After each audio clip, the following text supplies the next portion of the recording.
கிறிஸ்து எனக்கு ஜீவன், சாவு எனக்கு ஆதாயம். கிறிஸ்துவில் பிரியமானவர்களே, அப்போஸ்தலனாகிய பவுல் பிலிப்பியருக்கு எழுதின நிருபம் அதிகாரம் 1 கேள்விகளும் பதில்களும். பிலிப்பியர் நிருபத்தை எழுதியவர்கள் யார்? பவுல், தீமோத்தேயு. பிலிப்பியர் நிருபம் எந்த பட்டணத்தில் உள்ளவர்களுக்கு எழுதப்பட்டது? பிலிப்பி. பிலிப்பி பட்டணத்தில் உள்ள எவர்களுக்கு பிலிப்பியர் நிருபம் எழுதப்பட்டது? பரிசுத்தவான்கள், கண்காணிகள், உதவிக்காரர். யாருக்குள்ளான பரிசுத்தவான்கள், கண்காணிகள் மற்றும் உதவிக்காரருக்கு பிலிப்பியர் நிருபம் எழுதப்பட்டது? கிறிஸ்து இயேசு. பிலிப்பியருக்கு எவைகள் உண்டாவதாக? கிருபையும் சமாதானமும். பிலிப்பியருக்கு கிருபையும் சமாதானமும் யாராலே உண்டாவதாக? பிதாவாகிய தேவன், கர்த்தராகிய இயேசு கிறிஸ்து. சுவிசேஷத்திற்கு உடன்பட்டவர்கள் யார்? பிலிப்பியர். பிலிப்பியர் எது முதல் சுவிசேஷத்திற்கு உடன்பட்டவர்கள்? சுவிசேஷம் அறிவிக்கப்பட்ட நாள் முதல். பிலிப்பியர் அனைவருக்காகவும் விண்ணப்பம் பண்ணியவர் யார்? பவுல். பவுல் எப்போதும் பிலிப்பியருக்காக எப்படி விண்ணப்பம் பண்ணினார்? சந்தோஷத்தோடே. இயேசு கிறிஸ்துவின் நாள் பரியந்தம் முடிய பிலிப்பியரை நடத்துபவர் யார்? அவர்களில் நற்கிரியையை தொடங்கினவர். பிலிப்பியரை நினைக்கிற பொழுதெல்லாம் தேவனை ஸ்தோத்தரித்தவர் யார்? பவுல். பவுலின் கட்டுகளில் பங்குள்ளவர் யார்? பிலிப்பியர். பவுல் சுவிசேஷத்திற்காக உத்தரவு சொல்லி அதை திடப்படுத்துகிறதில் பங்குள்ளவர்கள் யார்? பிலிப்பியர். பவுலுக்கு அளிக்கப்பட்ட எதில் பிலிப்பியர் பங்குள்ளவர்கள்? கிருபையில். பிலிப்பியரை தன் இருதயத்தில் தரித்துக் கொண்டிருந்தவர் யார்? பவுல்.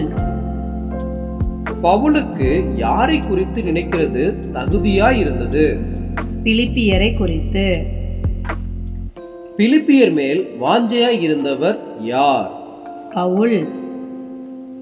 பவுல் எதிலே பிலிப்பியர் மேல் வாஞ்சையாய் இருந்தார்? இயேசு கிறிஸ்துவின் உருக்கமான அன்பிலே. பவுல் பிலிப்பியர் மேல் வாஞ்சையாய் இருந்ததற்கு சாட்சி யார்? தேவன். பிலிப்பியர் எவைகளை ஒப்புக்கொள்ள வேண்டும்? உத்தமமானவைகளை. பிலிப்பியரின் அன்பானது எவைகளில் இன்னும் அதிகமாய் பெருக வேண்டும்?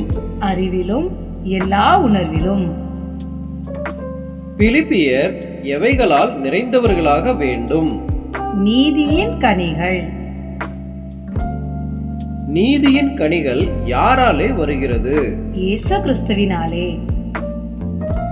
யாருக்கு மகிமையும் துதியும் உண்டாகும்படி பிலிப்பியர் நீதியின் கனிகளால் நிறைய வேண்டும்?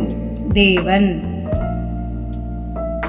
பிலிப்பியர் துப்புரவானவர்களும் இடரலற்றவர்களுமாயிருக்கவும் வேண்டுதல் செய்தவர் யார்? பவுல். பிலிப்பியர் எதற்கென்று துப்புரவானவர்களும் இடரலற்றவர்களாயிருக்கவும் பவுல் வேண்டுதல் செய்தார்? கிறிஸ்துவின் நாளுக்கென்று. பவுலுக்கு சம்பவித்தவைகள் எதற்கு ஏதுவாயிற்று? சுவிசேஷம் பிரபலமாகும்படி. யாருடைய கட்டுகள் கிறிஸ்துவுக்குள்ளான கட்டுகள் என்று வெளியரங்கமானது? பவுலின் கட்டுகள். பவுலின் கட்டுகள் கிறிஸ்துவுக்குள்ளான கட்டுகள் என்று யாருக்கு வெளியரங்கமானது? அரமனை எங்கும் உள்ளவர்களுக்கும் மற்ற யாவருக்கும். சகோதரரில் அநேகர் எதினாலே கர்த்தருக்குள் திடன் கொண்டார்கள்? பவுலின் கட்டுகள். பவுலின் கட்டுகளால் திடன் கொண்ட சகோதரர் எதை சொல்லும்படி அதிகமாய் துணிந்தார்கள்? திருவசனம். சிலர் பொறாமையினாலும் விரோதத்தினாலும் யாரை பிரசங்கித்தார்கள்? கிறிஸ்துவை. சிலர் நல் மனதினால் யாரை பிரசங்கித்தார்கள்? கிறிஸ்துவை. சிலர் பவுலின் கட்டுகளோடு எதை கூட்ட நினைத்தார்கள்? உபத்திரவத்தை. பவுலின் கட்டுகளோடு உபத்திரவத்தை கூட்ட நினைத்தவர்கள் எதோடே கிறிஸ்துவை அறிவிக்கவில்லை? சுத்த மனதோடே.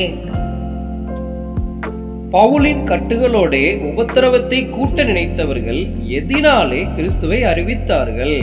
விரோதத்தினாலே. சுவிசேஷத்திற்காக உத்தரவு சொல்ல ஏற்படுத்தப்பட்டவர் யார்? பவுல். பவுல் சுவிசேஷத்திற்காக உத்தரவு சொல்ல ஏற்படுத்தப்பட்டதை அறிந்து சிலர் எதினாலே கிறிஸ்துவை அறிவித்தார்கள்? அன்பினால். வஞ்சகத்தினாலாவது உண்மையினாலாவது அறிவிக்கப்பட்டவர் யார்? கிறிஸ்து. கிறிஸ்து அறிவிக்கப்பட்டதினால் சந்தோஷப்பட்டவர் யார்? பவுல். கிறிஸ்து அறிவிக்கப்பட்டதினால் இன்னமும் சந்தோஷப்படுவேன் என்று கூறியவர் யார்? பவுல். யாருடைய வேண்டுதலினால் பவுலுக்கு இரட்சிப்பாக முடியும்? பிலிப்பியர். யாருடைய ஆவியின் உதவியினால் பவுலுக்கு இரட்சிப்பாக முடியும்? இயேசு கிறிஸ்து. யார் தன் சரீரத்தில் மகிமைப்படுவார் என்று பவுல் நம்பினார்? கிறிஸ்து. பவுலுக்கு ஜீவன் யார்? கிறிஸ்து. பவுலுக்கு ஆதாயமாயிருப்பது எது? சாவு. பவுல் சரீரத்தில் பிழைத்திருக்கிறதுனால் எதற்கு பலன் உண்டாயிருந்தது? தன் கிரியைக்கு. தான் தெரிந்து கொள்ள வேண்டியது இன்னதென்று அறியாதவர் யார்? பவுல். எவை இரண்டிலும் பவுல் நெருக்கப்பட்டார்? ஜீவன், சாவு. தேகத்தை விட்டு பிரிந்து யாருடனே இருக்க பவுலுக்கு ஆசையாயிருந்தது? கிறிஸ்து. கிறிஸ்துவுடனே கூட இருப்பது பவுலுக்கு எப்படி இருக்கும்? அதிக நன்மையாய். பவுல் சரீரத்தில் தரித்திருப்பது யாருக்கு அதிக அவசியம்? பிலிப்பியருக்கு. மறுபடியும் பிலிப்பியரிடத்தில் வந்தவர் யார்? பவுல். பிலிப்பியருக்கு பவுலை குறித்த மகிழ்ச்சி யாருக்குள் பெருகும் என்று பவுல் கூறினார்? கிறிஸ்து இயேசு. பவுல் யாருடைய விசுவாசத்தின் வர்த்தனைக்காகவும் சந்தோஷத்துக்காகவும் பிழைத்தார்? பிலிப்பியர். பிலிப்பியர் அனைவரோடு கூட இருப்பேன் என்று அறிந்திருந்தவர் யார்? பவுல்.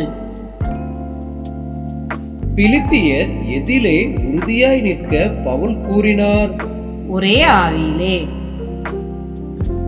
பிலிப்பியர் ஒரே ஆத்துமாவினாலே எதற்காக போராட பவுல் கூறினார்? சுவிசேஷத்தின் விசுவாசத்திற்காக. பிலிப்பியர் எவர்களால் ஒன்றிலும் மறலாதிருக்க பவுல் கூறினார்? எதிர்க்கிறவர்கள். பிலிப்பியர் எதற்கு பாத்திரராக மாத்திரம் நடந்து கொள்ள பவுல் கூறினார்? கிறிஸ்துவின் சுவிசேஷத்திற்கு. பிலிப்பியர் மறலாதிருக்கிறது யார் கெட்டு போகிறதற்கு அத்தாட்சியாய் இருக்கும்? எதிர்க்கிறவர்கள். பிலிப்பியர் மறலாதிருக்கிறது யார் ரட்சிக்கப்படுவதற்கு அத்தாட்சியாய் இருக்கும்? பிலிப்பியர். எதிர்க்கிறவர்கள் கெட்டு போகிறதற்கும் பிலிப்பியர் ரட்சிக்கப்படுவதற்கும் அத்தாட்சியாய் இருப்பது யாருடைய செயல்? தேவனுடைய செயல். கிறிஸ்துவினிட சுவாசிக்கிறதற்கு அருளப்பட்டிருந்தவர்கள் யார்? பிலிப்பியர். பிலிப்பியர் யார் நிமித்தமாக பாடுபடுகிறதற்கும் அருளப்பட்டிருந்தது? கிறிஸ்துவின் நிமித்தமாக. பிலிப்பியர் பவுலிடத்தில் கண்டது என்ன? போராட்டம். பிலிப்பியர் பவுலிடத்தில் உண்டென்று கேள்விப்பட்டது என்ன? போராட்டம். பவுலிடத்தில் பிலிப்பியர் கண்டதும் கேள்விப்பட்டதுமான எது பிலிப்பியருக்கும் உண்டு? போராட்டம். கிறிஸ்துவுக்கே மகிமை உண்டாவதாக. ஆமென். நன்றி. இக்கேள்விகள் வேதாகம புதையல் எனும் புத்தகத்திலிருந்து எடுக்கப்பட்டவை. தேங்க்யூ.